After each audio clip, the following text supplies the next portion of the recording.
Halo Sobat Donghua, pasti pada nungguin kan kelanjutan BTTH Dunia Seribu Besar. Oke lah, tanpa berlama-lama lagi, yuk langsung masuk ke alur ceritanya. Di dunia magma, serangan dahsyat dari burung abadi dan Yemo berubah menjadi riak-riak mematikan yang menyebar ke segala arah. Dunia lava pun bergetar hebat. Detik berikutnya Yemo memuntahkan seteguk darah. Roh pertarungan ini memang pantas disebut kuat setingkat usian. Yemo menyeka darah di sudut mulutnya dan menstabilkan tubuhnya. Sebaliknya, burung abadi hampir tidak terpengaruh. Manusia ini, dengan memanfaatkan kekuatan 8 orang lainnya, mampu mencapai puncak Dodi dalam waktu singkat. Kalau bukan karena itu, jika kekuatannya tidak mencapai puncak Dodi, seranganku tadi sudah cukup untuk membunuhnya, pikir burung abadi dalam hati. Memang benar. Meski Yemo telah menggabungkan kekuatan 8 orang untuk sementara waktu dan mencapai tingkat puncak Dodi, dia tetap terluka saat menghadapi serangan burung abadi. Serangan roh ini benar-benar tirani dan mengerikan. Aku belum pernah mendengar roh pertarungan bisa menguasai teknik pertarungan yang dipelajari manusia. Sebenarnya makhluk ini apa? Yemo dan Gentian berpikir hampir bersamaan. Status dan pengalaman keduanya sangat tinggi di Legiun Pencinta Naga. Bahkan mereka pun merasa asing terhadap teknik yang dikuasai burung abadi. Jangan terlalu banyak berpikir, ucap burung abadi seolah membaca pikiran mereka. Di dunia ini, tidak ada aturan yang menyatakan hanya manusia yang bisa mempelajari teknik pertarungan. Namun di dalam hati, burung abadi sedang memikirkan bagaimana memanfaatkan orang-orang dari Legiun Pencinta Naga untuk keluar dari tempat ini dengan selamat. Orang-orang Legiun Pencinta Naga jelas tidak sebodoh Master Sekte Solomon sebelumnya, terutama Gentian dan Yemo. Sepertinya aku harus mengeluarkan sesuatu yang lebih berharga agar mereka percaya, pikir burung abadi. Sebenarnya burung abadi memang memiliki perjanjian dengan peri Jiuyu. Karena itu dia tidak bisa meninggalkan reruntuhan untuk waktu yang lama. Namun saat perjanjian hampir terpenuhi, dia mendapati dirinya tetap tidak bisa keluar karena adanya segel yang sangat kuat. Dan segel itu jelas ditujukan khusus untuknya. Karena itulah dia terpaksa memanfaatkan manusia yang menginginkan roh pertarungan. Hanya dengan bantuan mereka dia memiliki peluang untuk keluar. Kepala, apa yang harus kita lakukan sekarang? Tanya Yemo kepada Gentian. Situasi saat ini jelas telah melampaui perkiraan awal mereka. Aku punya caraku sendiri. Gentian tersenyum tipis dan memberi isyarat agar Yemo dan yang lainnya kembali. Mereka pun segera mundur ke sisi Gentian. Burung abadi, aku tahu kekuatanmu sangat besar. Tapi kau juga harus percaya, jika aku tidak ingin mempertahankan kekuatanku secara utuh, aku sudah menggunakan cara lain. Dan saat itu, kau tak akan mampu menanggung akibatnya. Jadi ikutlah denganku, kata Gentian dengan tenang tanpa ancaman. Kenapa aku harus ikut denganmu? Kalian telah menginvasi reruntuhan peri Jiuyu. Sebagai penjaga, tentu aku harus menahan kalian di sini. Bersiaplah mati, ucap burung abadi dengan nada meremehkan. Selama kau ikut bersama kami tidak akan menyentuh warisan peri Jiuyu. Bagaimana? Gentian mencoba bernegosiasi. Mimpi yang indah, burung abadi langsung menolak. Hehehe. Dengan kekuatan kami, bukan hanya kau yang akan celaka. Warisan pun mungkin tidak akan selamat. Tapi tujuan utama kami adalah dirimu. Jika kau ikut dengan kami, tentu kami tidak akan mengganggu warisan. Di satu sisi kau bisa bebas dari hari-hari gelap di sini. Di sisi lain, kau juga melindungi warisan peri Jiuyu. Mengapa tidak? Ujar Gentian tersenyum. Benar juga. Tapi daripada dipukuli sampai mati oleh kalian, aku lebih memilih membunuh kalian semua. Setelah berkata demikian, sayap burung abadi memancarkan gelombang cahaya yang menyilaukan. Dia hendak membantai semua orang di depannya dalam sekejap. Burung abadi, kau memang kuat, tetapi hanya sampai di sini saja. Pada saat ini senyum tipis muncul di sudut mulut Gentian. Dalam sekejap berikutnya, seekor burung raksasa hitam muncul dan membesar puluhan kali lipat di langit. Berubah menjadi mulut raksasa yang langsung menelan burung abadi. Burung abadi sama sekali tidak menyangka Gentian akan bergerak seperti itu. Dia lengah sesaat, dan sebelum sempat melawan sepenuhnya, dia sudah ditelan. Mundur. Setelah berhasil menelan burung abadi, Gentian segera memerintahkan semua orang untuk pergi. Lalu mereka langsung meninggalkan reruntuhan. Gentian, bajingan tua itu serakah seperti yang dikatakan Raja Xuanling, kata Ki Hawking sebelum pergi dengan cara aneh. Roh pertarungan memang berharga, tapi itu bukan tujuan utamanya. Dan roh pertarungan juga tidak berguna bagi para ras asing. Pada saat yang sama Ki Hawking keluar dari dunia lava, lalu menghilang melalui salah satu lorong, menuju ke bagian terdalam istana, tempat Xiaoyan dan yang lainnya berada.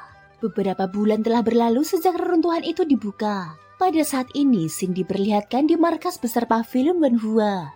Sejak dirinya diculik oleh Ventian, kepala Pavilion Wenhua entah mengapa selalu berada dalam suasana hati yang baik. Bahkan sikapnya terhadap Pavilion Wenxiang pun mengalami banyak perubahan. Orang yang paling merasakan perubahan itu adalah Hua Yun, wakil Pavilion Wenhua.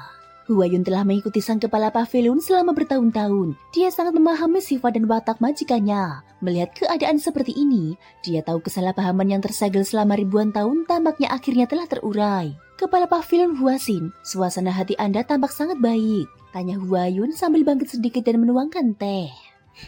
Huayun, mungkin kedepannya aku harus merepotkanmu untuk mengurus urusan pavilion. Selama bertahun-tahun ini, aku sudah terlalu lama memikirkan sekte ini. Awalnya tujuan sekte ini adalah menampung para wanita yang dikhianati pria. Tetapi sekarang, aku sendiri.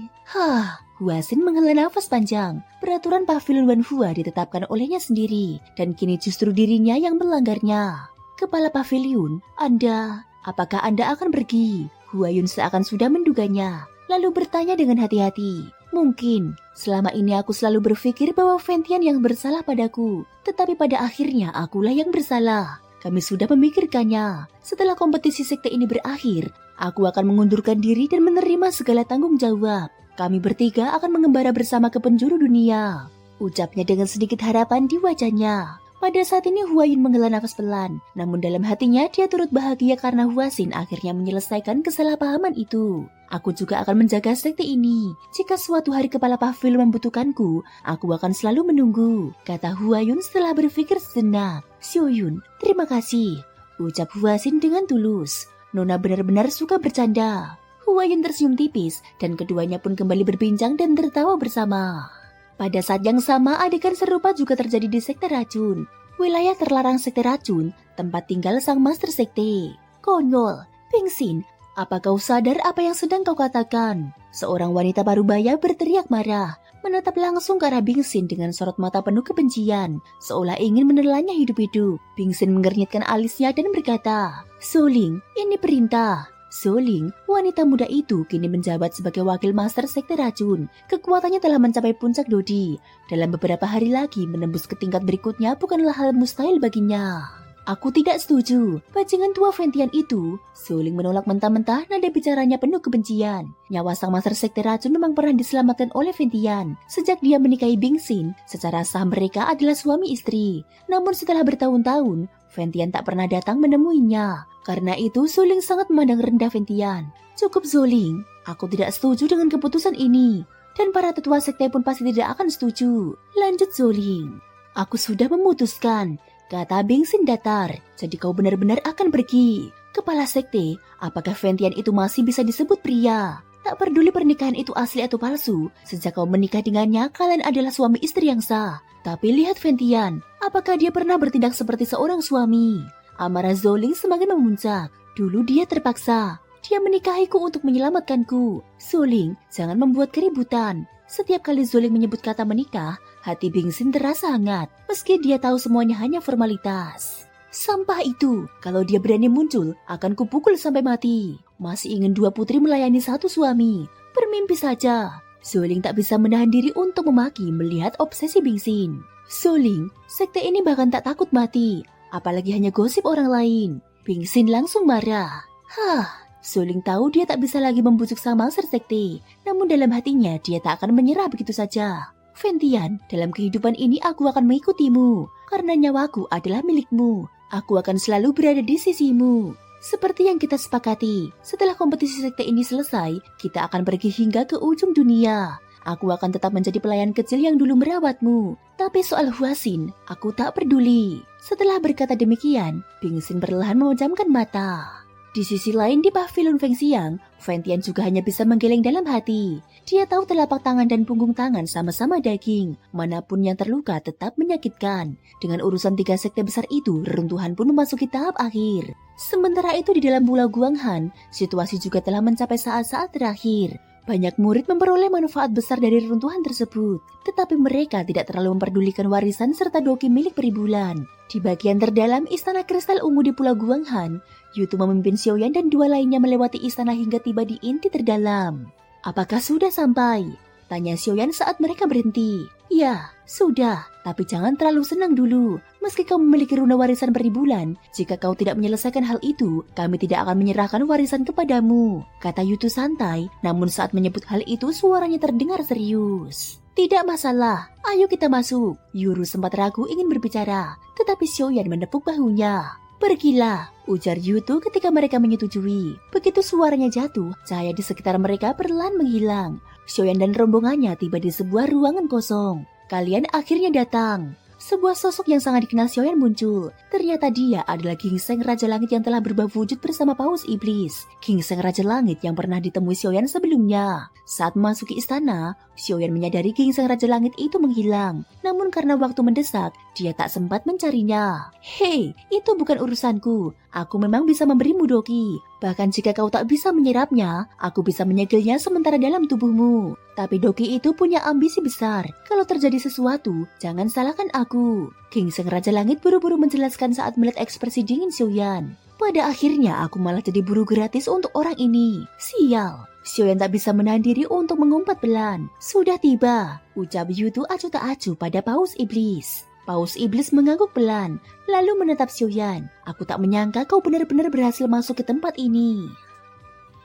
Thank you guys sudah mendengarkan ceritaku di episode kali ini sampai akhir. Ikutin terus kelanjutan episode berikutnya ya. Terima kasih buat kalian semua yang udah subscribe, like, dan komennya. Semoga hari kalian menyenangkan. Sampai jumpa dan bye-bye.